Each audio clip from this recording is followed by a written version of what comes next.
We have frickin' lights.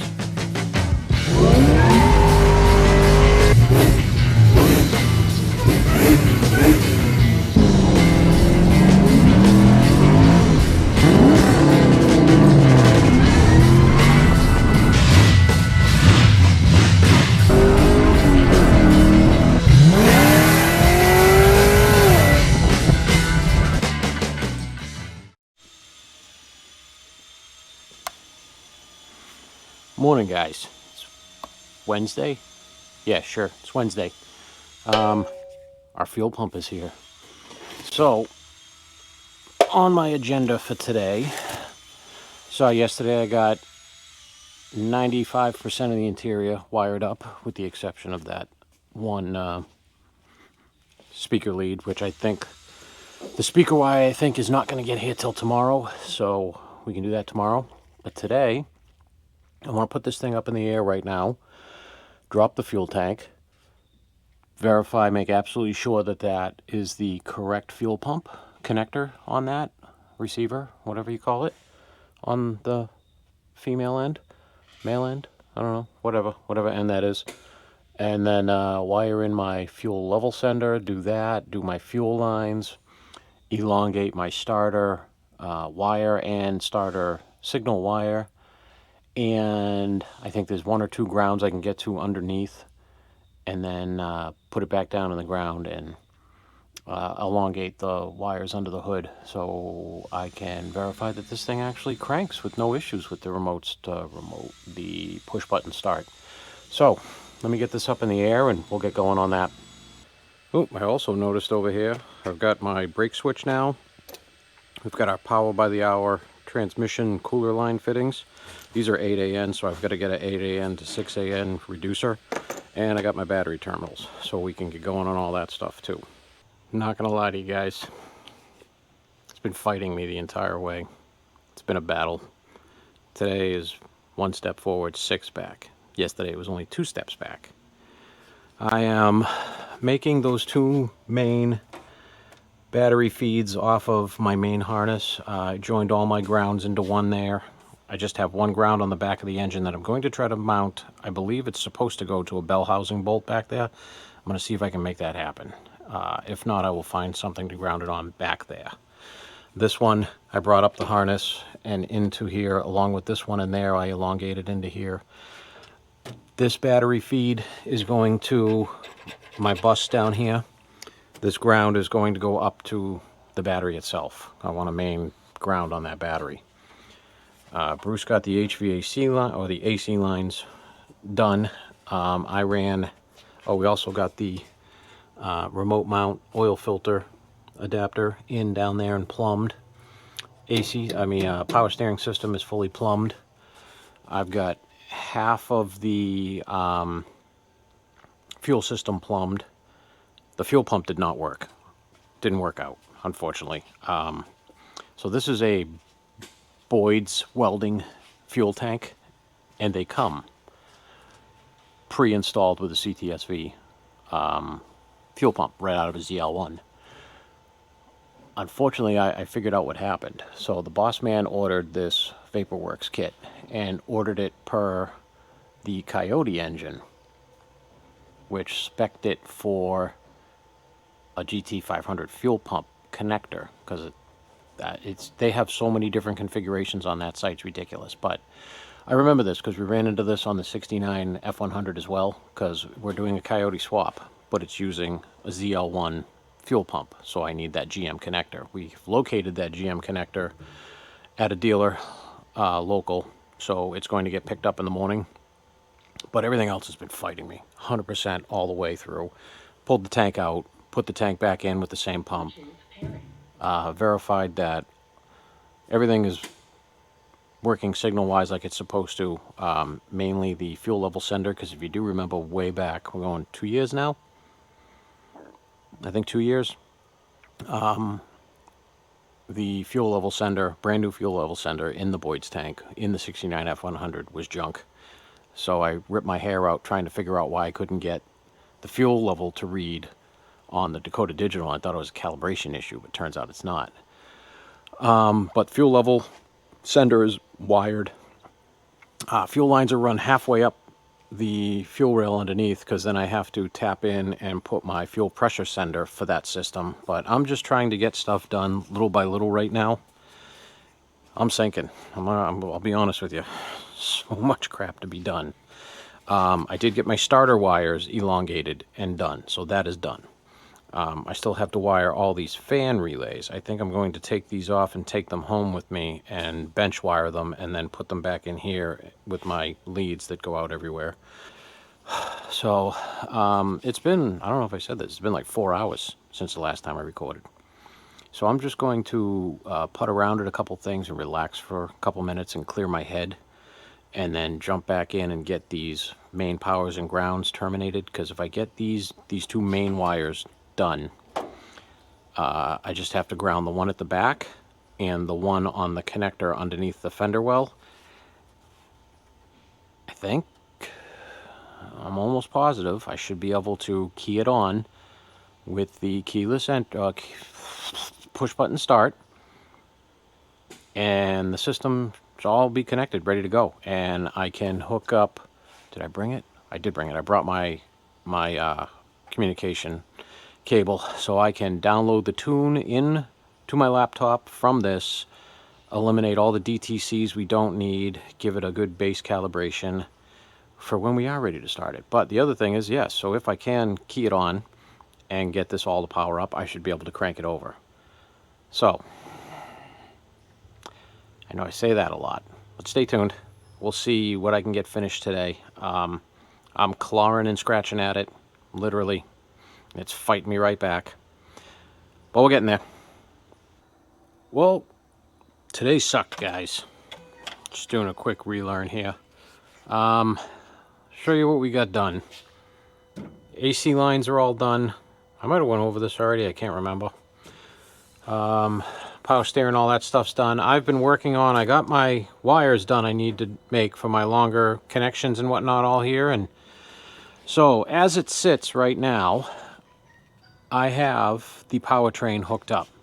I have it hooked into my HP tuners. I'm reading everything. Pedal works. All that stuff works. Can't crank it, which is really what my whole plan was today.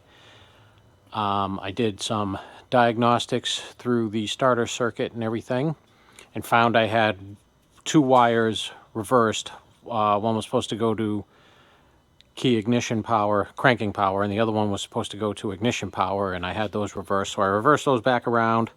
Then I thought I might have found something with the transmission. I forgot we don't have the shifter hooked up yet, and it wasn't in park or neutral. No. What I think I've run into, because I've tested it all the way up to the PCM, and I do have a code in there for the PAT system, I think theft is disabling my ability to start this thing. Those lights are probably really bright.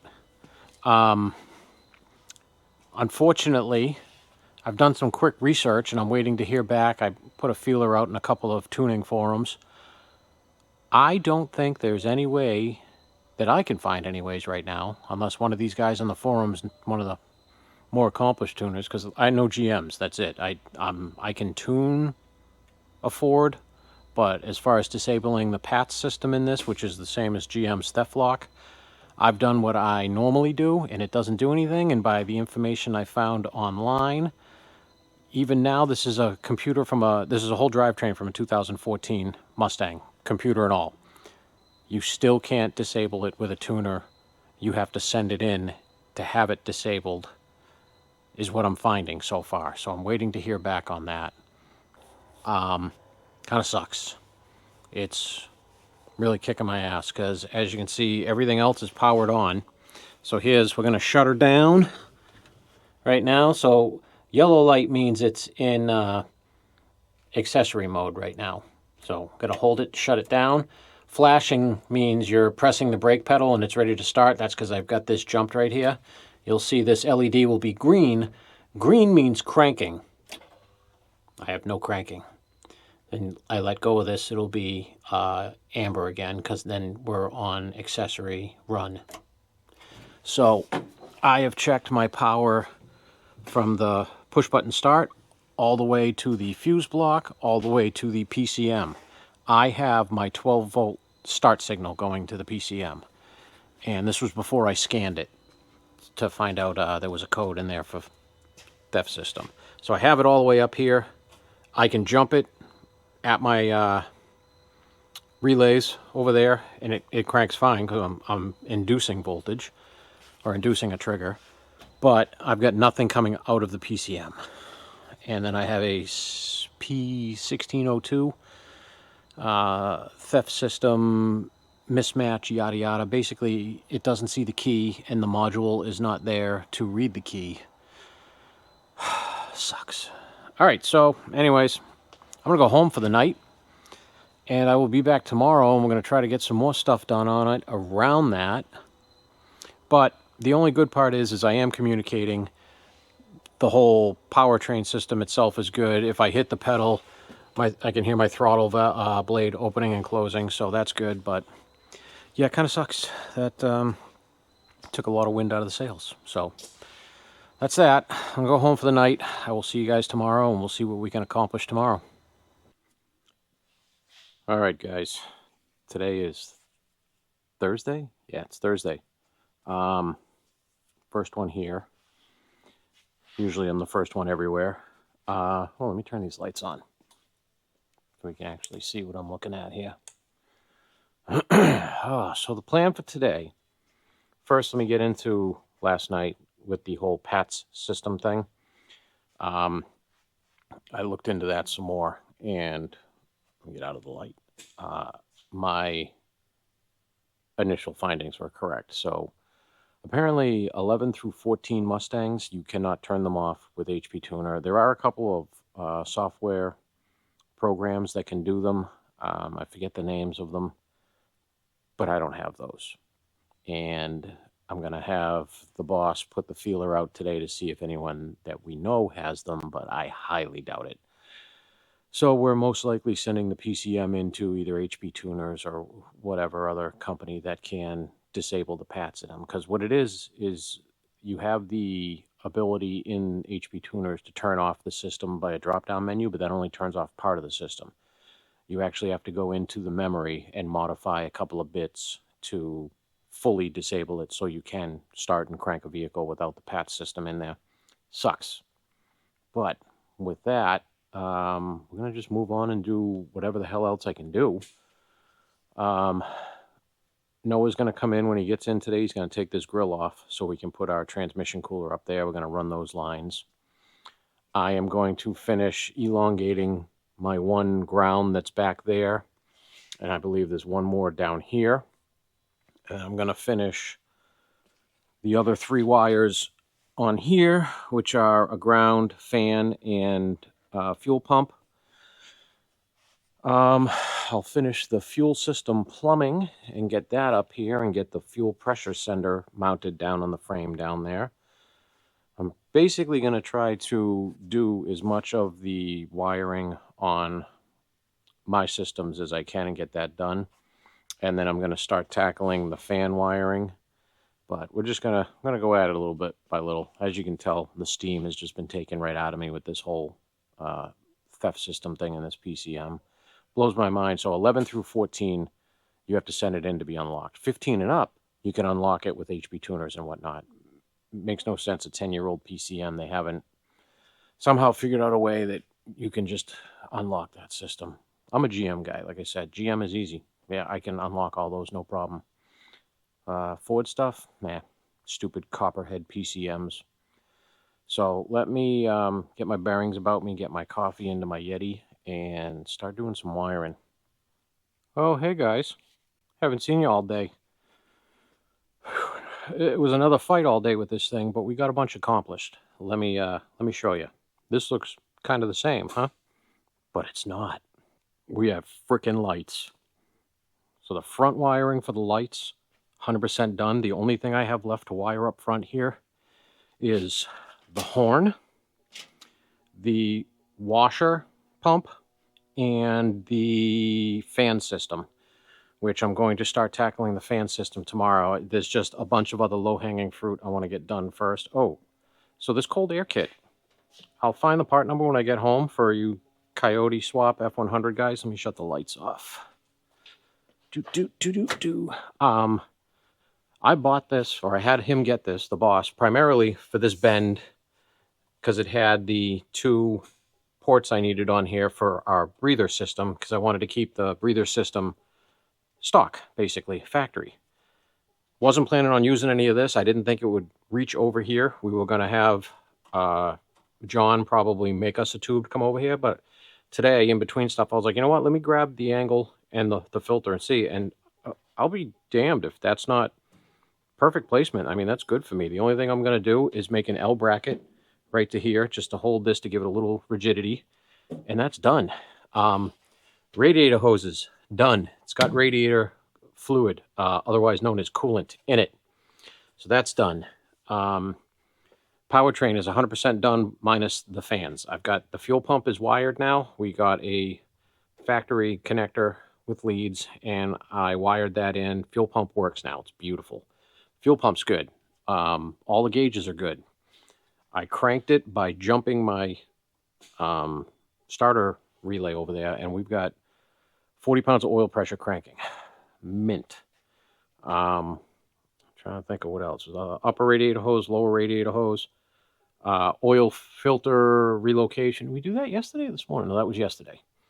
I did install a transmission cooler because I did not realize, and the boss did not realize, he got a radiator for a standard, so it didn't have an internal cooler, and you need a cooler, especially on these 6-speeds, Ford or Chevy. You want them to stay cool. So I put that in. We've got our lines run out. I've got to, once this is up in the air, I've got to run them under the truck. I've already got my AN fittings on the transmission itself. Let me shut these hazards off. Ooh, ah. So, good amount of stuff done. The box is in here. I have to clearance for this little bolt, and then this will sit flush up against there. I got, dome light will work so you can see in here. There it is. So, way over there, let me see if you can see. Yeah, you can. But my OBD2 port and my BIM module interface is mounted in the glove box. Glove box is going to go back in once we finish with a couple of things we have to do for the vintage air. We have to drill for the evaporator case drain, and I forget what else. Oh, we have to wire in the shutoff valve that's in the heater core line. Then tomorrow, we're going to tackle these brake lines.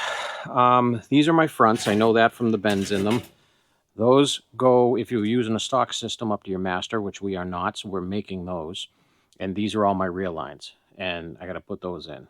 And then steering column, we had a bunch of problems with finding the right adapter for this. We've got it now, so now we can put the column in, get everything in there, wire it. I have to fix, as you can see, 2 terminals here that are shitty crimps from the factory. I don't know whose column this was. I forget where we ordered it from, but those suck, because that would have been issues. And then the rear lights are all out because we're going to be wiring those in tomorrow too. So not a lot of footage, but a lot of progress. And I apologize for that because today is Thursday. Next Thursday, this truck is on the transport to Barrett Jackson. So, and then after that, every project from then on out, I'm making a list, and we're following that list in order of build to what to do when, so we're not ass backwards like we are now because we're rushing to get a car out because we picked a date instead of finishing the truck and then picking a date. Not going to affect the truck at all. It's just going to affect years off of my life. But yeah, that's that. So I am going home to eat once again. These have been short videos, but they're videos nonetheless. So I'm going to say I'll see you guys tomorrow, but I'm going to put that on another video because I think I got 2 days now for this video, even though there's not a lot of footage. But everything is coming along. Oh, I don't think my accessory is on. Hold on. Could actually turn the car on, but the wipers are all in, 100% done and running. Wow, that's a tight squeeze. So we hit the lock or unlock once, twice. We're on accessory mode right now, and the wipers work, and they work beautifully. And we'll shut them off now, and they'll park. So yep, so we are very close to having the interior completely done. Seat brackets are coming. They had to be modified for some reason. They didn't want to fit. But yeah, all this stuff, I'm very happy with it all. I'll turn this off. We'll get back out of the car, truck, whatever you may have you, and around this lift post. But I mean, I think this, yeah, it's still up a little bit, so the ride height's high. But I mean, I love the look of this thing. You know, people like it when they're driven and they have miles on them, and they are proven. And we can work out any little tiny bugs or whatever. We can. The biggest thing is we can fine tune the suspension. I can fine tune the tune. Didn't really get to do much of that on McDreamy. The was that a 70? Yeah, that was a 70 C10. And I would have loved to, because that was the LSA 6L90 build, and I could have got so much more out of that engine and transmission and got in a working sport mode instead of just having one mode for shifting and everything. But it just wasn't in the cards. But I will talk to you guys tomorrow.